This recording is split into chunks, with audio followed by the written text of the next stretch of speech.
तो hello friend, देखिए आज ना हम जो ये जी कंपनी की देख सकते हैं। जी लाइट जला देते हैं थोड़ा सा। ये जी कंपनी की अपनी जो ये SKE 11 चेक सिंक रिले होती है, चेक सिंक्रोनाइजिंग रिले होती है, टाइप SKE 11 है। ठीक है, इसकी टर्मिनल डिटेल के बारे में जानकारी लेने वाले हैं कि इस टर्मिनल पे किस तरीके से आप इसके कनेक्शन करते हैं। ठीक है, और ये वर्क कैसे करती है थोड़ा सा वो भी आपको डीपली थोड़ा सा बताएंगे। ठीक है, तो वीडियो में लास्ट तक बने रहिएगा। तो देखिए, ये अपनी जो है SK 11 है और इसमें ये टाइमिंग की सेटिंग के लिए है। ठीक है, और यहाँ से वोल्टेज जो 2 वोल्टेज आती हैं, उसका वोल्टेज जो डिफरेंस होता है, उसको कितने वोल्टेज डिफरेंस पे आपको इसको ऑपरेट करना है उसकी सेटिंग यहाँ से कर सकते हैं। ठीक है, और जो एंगल की बात करें तो इसमें 20 ± 20 डिग्री इसमें एक्सेप्टेबल है। ठीक है, और रेटेड वोल्टेज इसमें दो तरीके के वोल्टेज दे सकते हैं। V1 और V2 का जो है रेशो है वो 63/63.5/110 वोल्ट AC 50 हर्ट्स। 50 हर्ट्स लिखा है मतलब AC। ठीक है, इसकी रेटेड वोल्टेज 63 वोल्ट या 110 वोल्ट दोनों दे सकते हैं। टर्मिनल में आपको बताऊंगा किस टर्मिनल पे वो कनेक्शन आप करते हैं। तो उसके लिए हम इसकी रियर साइड में चलते हैं और आपको बताएंगे कहाँ पे कौन से कनेक्शन होते हैं। रियर साइड में जाने से पहले एक चीज़ और आपको बता दें, देखिए इसका जो मॉडल नंबर होता है फ्रेंड्स वो SK 11 BF8005BCH के नाम से आता है। जो इसकी ऑक्सिलरी वोल्टेज है यहाँ पे वो देखिए VX लिखा है, 30 वोल्ट DC है। ये 30 वोल्ट DC है। ये 220 वोल्ट DC, 110 वोल्ट DC भी आती है।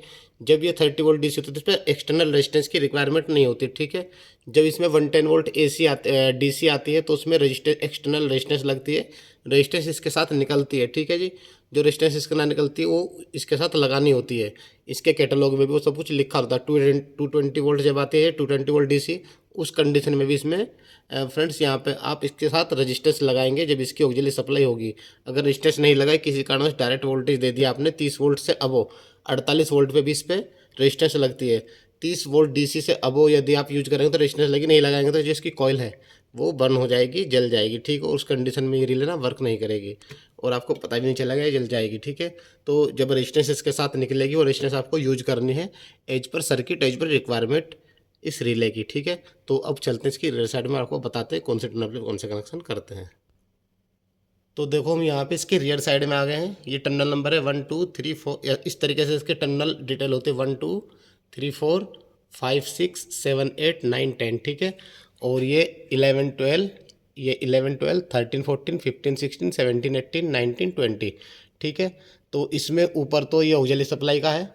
ठीक है, ये इसमें एक फ्यूचर इंटरलॉक होता है, उसका हम यूज़ नहीं करते हैं, बट आप यूज़ करना है तो आपको कर सकते हैं। 11 12 आप फ्यूचर इंटरलॉक इसका यूज़ कर सकते हैं बाहर से कमांड देने के लिए। टाइमर लगा सकते हैं कितनी देर बाद इसको ऑपरेट करना है।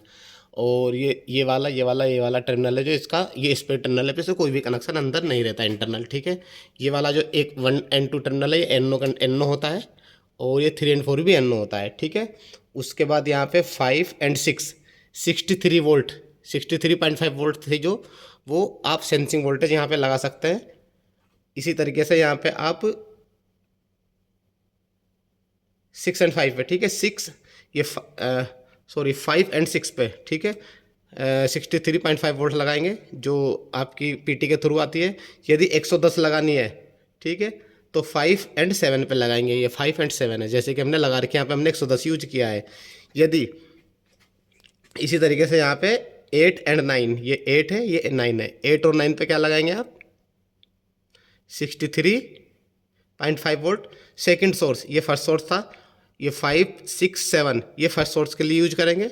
ऐसे 8 9 10 ये सेकंड सोर्स के लिए यूज करेंगे यहाँ पे। ठीक है, तो फर्स्ट सोर्स के लिए एक बार फिर बता देते हैं, 5 और 6 पे आप 63 वोल्ट लगा सकते हैं। ऐसे ही 7 8 पे 110 वोल्ट लगा सकते हैं। रिक्वायरमेंट आपकी 63 वोल्ट की, तो यहाँ पे लगाएंगे न्यूट्रल के साथ में, और 110 है तो आपकी यहाँ पे लगाएंगे। ठीक है, इसी प्रकार यदि आप सेकंड सोर्स के लिए 163 वोल्ट आ रही है, या यहाँ पे भी 63 है तो यहाँ पे भी 63 आपको लगानी पड़ेगी। कंडीशन यही, दोनों तरफ 63 वोल्ट आपको लगानी पड़ेगी। यदि 110 लगा तो यहाँ पे 110 सोर्स 2 के लिए यहाँ पे लगेगी, सोर्स 1 के लिए यहाँ पे लगेगी। ठीक है, ये 5 और 7 है सोर्स 1 के लिए, सोर्स 2 के लिए यहाँ पे 8 और 10 है। ठीक है।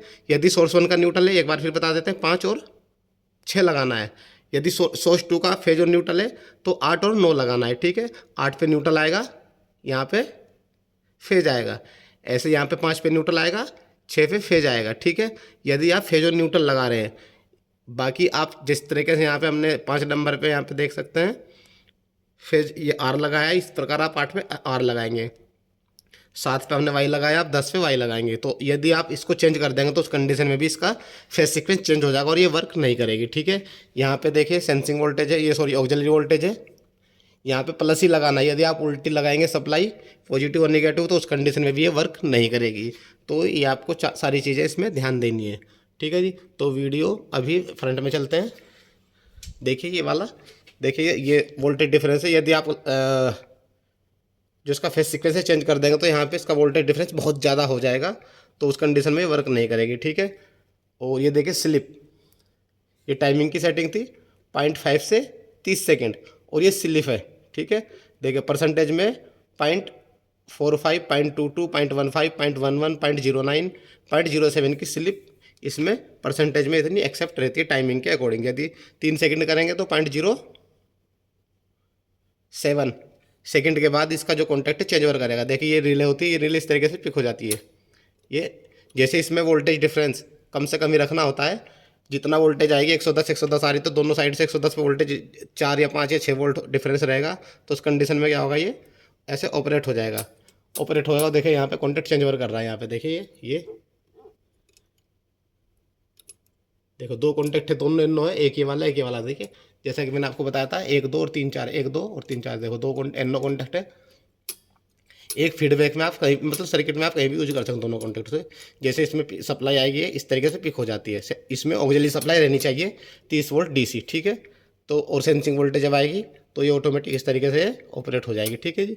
देखो तो वीडियो अच्छी लगती है, वीडियो को लाइक शेयर कमेंट जरूर करना। चैनल पर पहली बार विजिट करते हैं चैनल सब्सक्राइब करना। तो मिलेंगे नेक्स्ट वीडियो, तब तक के लिए जय हिंद जय भारत।